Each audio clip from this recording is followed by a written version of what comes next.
Hello students, আমি তোমাদের প্রিয় নীতিশ স্যার জ্ঞানজ্যোতি কোচিং সেন্টারের পক্ষ থেকে তোমাদের প্রত্যেককে জানাই স্বাগত। তো স্টুডেন্টস, আজকে আমি তোমাদের সঙ্গে আলোচনা করব CBCS 6 semester DSE education suggestion 2024 নিয়ে। তো যে সমস্ত ছাত্রছাত্রীরা আমাদের সেন্টারে অনলাইনে পড়তে চাইছো তারা অবশ্যই যোগাযোগ করতে পারো। আমাদের অফিসিয়াল নাম্বার 7076398606 নাম্বারে অথবা 6295916282 নাম্বারে। তোমাদের টোটাল কোর্স ফি রয়েছে শুধুমাত্র তোমাদের সাধ্যের মধ্যে মাত্র 499 রুপিস। তো আজকের আলোচনার বিষয় ডিএসই এডুকেশন। তোমরা অনেকেই বলবে স্যার ডিএসই এডুকেশন তো দিয়েছেন, আবার কেন দিলেন? দেখো, কিছু কিছু কলেজগুলোতে ডিএসই এডুকেশনে গ্রেট এডুকেটার্স পড়াচ্ছে, আবার কিছু কিছু কলেজে গাইডেন্স এন্ড কাউন্সিলিং পড়াচ্ছে। তো গাইডেন্স এন্ড কাউন্সিলিং এর উপরে আমি কিন্তু লাস্ট মিনিট সাজেশন এবং সাজেশন দুটোই দিয়ে দিয়েছি। তো আজকে গ্রেট এডুকেটার্স এর উপরে কিন্তু আমি সাজেশন গুলো দিচ্ছি এবং এটা বলতে পারো একেবারে লাস্ট মিনিট সাজেশন দেওয়া হচ্ছে গ্রেট এডুকেটার্স এর উপরে। তো অবশ্যই নর্থ বেঙ্গল ইউনিভার্সিটি আন্ডারে যে সমস্ত ছাত্রছাত্রীরা বিভিন্ন কলেজগুলোতে পড়াশোনা করছে তারা অবশ্যই চ্যানেলটাকে সাবস্ক্রাইব করে পাশে থাকা বেল আইকন অল প্রেস করে দাও, যাতে নেক্সট টাইম থেকে কোনো ভিডিও আপলোড করলে তার নোটিফিকেশন সবার আগে তুমি পেতে পারো। তো চলো শুরু করছি আজকের ক্লাসটা। প্রশ্নমান 12 জন্য তোমরা পড়বে কি কি প্রশ্ন সেগুলো একটু আলোচনা করছি। বর্তমান শিক্ষায় মন্তেসরি শিক্ষা ব্যবস্থার প্রাসঙ্গিকতা আলোচনা করো। নেক্সট, শিক্ষাক্ষেত্রে অ্যানি বেসান্তের চিন্তাভাবনা ও অবদান আলোচনা করো। শ্রী অরবিন্দের শিক্ষা দর্শন ও শিক্ষা চিন্তা আলোচনা করো। দেন জন ডিউই এর পরীক্ষামূলক বিদ্যালয় সম্পর্কে আলোচনা করো। নেক্সট, অ্যানি বেসান্তের শিক্ষা দর্শন আলোচনা করো।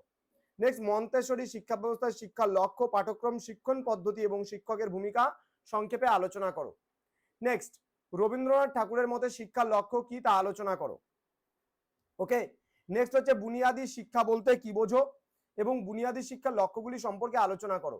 নেক্সট, জন ডিউই এর শিক্ষা দর্শন ও শিক্ষা চিন্তা সম্পর্কে আলোচনা করো। এবার আমি আলোচনা করব প্রশ্নমান 6 এর জন্য গুরুত্বপূর্ণ প্রশ্নগুলোকে নিয়ে। গান্ধীজির বুনিয়াদী শিক্ষা সম্পর্কে একটি টিকা লেখো। নেক্সট, শিক্ষায় মন্তেসরির অবদান আলোচনা করো। দেন বুনিয়াদী শিক্ষার সুবিধা ও অসুবিধাগুলি আলোচনা করো। জন ডিউই এর শিক্ষা দর্শনের সীমাবদ্ধতাগুলি লেখো। নেক্সট, এপিজে আব্দুল কালামের সংক্ষিপ্ত জীবনী লেখো। নেক্সট, শিক্ষার কেন্দ্র হিসেবে পন্ডিচেরির ওপরে একটি টিকা লেখো। নেক্সট, মন্তেসরির শিক্ষণ পদ্ধতির বৈশিষ্ট্যগুলি লেখো। দেন রবীন্দ্রনাথ ঠাকুরের মতে শিক্ষণ পদ্ধতি কেমন হওয়া উচিত। বুনিয়াদী শিক্ষার বৈশিষ্ট্যগুলি লেখো। এবার বলবো 3 নাম্বারের জন্য কি কি গুরুত্বপূর্ণ রয়েছে সেগুলো নিয়ে। প্রথম প্রশ্ন, অরবিন্দের মতে শিক্ষার 3টি লক্ষ্য উল্লেখ করো। দেন ল্যাবরেটরি স্কুলের প্রাথমিক ধারণা দাও। দেন জন ডিউই এর মতে শিক্ষার ধারণা দাও। দেন বুনিয়াদী শিক্ষার ধারণা দাও। এম এম মন্তেসরি কে? অ্যানি বেসান্তের মতে শিক্ষা কি? ডাইডাকটিক অ্যাপারেটার্স কি? নেক্সট, মন্তেসরি শিক্ষণ পদ্ধতির 3টি নীতি উল্লেখ করো। দেন মন্তেসরির মতে বিদ্যালয় কি প্রকারের হওয়া উচিত। নেক্সট, অরবিন্দের মতে শিক্ষকের ভূমিকা লেখো। নেক্সট, বিদ্যালয় সম্পর্কে জন ডিউই এর মতামত লেখো। নেক্সট, শিক্ষক হিসাবে এপিজে আব্দুল কালামের অবদান উল্লেখ করো। দেন গান্ধীজির মতে বয়স্ক শিক্ষা কি? তো স্টুডেন্টস, জ্ঞানজ্যোতি কোচিং সেন্টার অফিসিয়াল ইউটিউব চ্যানেলে তোমাদের প্রত্যেককে আরো একবার স্বাগত জানাচ্ছি। যারা এখনো চ্যানেলটিকে সাবস্ক্রাইব করেনি তারা অবশ্যই চ্যানেলটিকে সাবস্ক্রাইব করে পাশে থাকা বেল আইকন অল প্রেস করে দাও, যাতে নেক্সট টাইম থেকে কোনো ভিডিও আপলোড করলে তার নোটিফিকেশন সবার আগে তুমি পেতে পারো। তোমাদের উজ্জ্বল ভবিষ্যৎ গড়ে তুলবো আমরা, এটাই আমাদের মূল প্রতিশ্রুতি। তো স্টুডেন্টস, 6295916282 এবং 7076398606 নাম্বারে আমাদের সঙ্গে সরাসরি যোগাযোগ করতে পারো।